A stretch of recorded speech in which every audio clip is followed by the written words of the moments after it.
July మాసం 2023 నాడు ఖమ్మం పట్టణంలో ఒక అద్భుత సన్నివేశం జరిగింది. మిత్రుడు, మీ అభిమాన నాయకుడు సోదరుడు పొంగులేటి శ్రీనివాసరెడ్డి గారు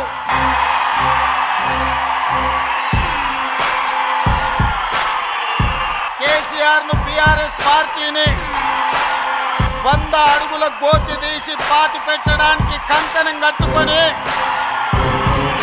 ఇక్కడి నుంచి కూతబెట్టి దూరంలో ఆనాడు సమావేశాన్ని ఏర్పాటు చేసి మన అభిమాన నాయకుడు కాబోయే భారత ప్రధాని రాహుల్ గాంధీ గారిని ఆహ్వానించినప్పుడు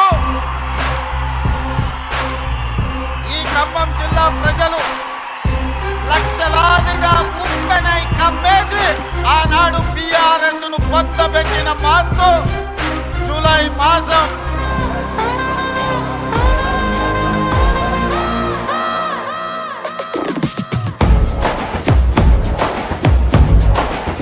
జరగబోయే సార్వత్రిక ఎన్నికల్లో ఉమ్మడి ఖమ్మం జిల్లా ప్రజల దీవెనలు, ఆశీస్సులతో ఒక్కళ్ళంటే ఒక్కళ్ళని కూడా అసెంబ్లీ గేటు తాకనీయను.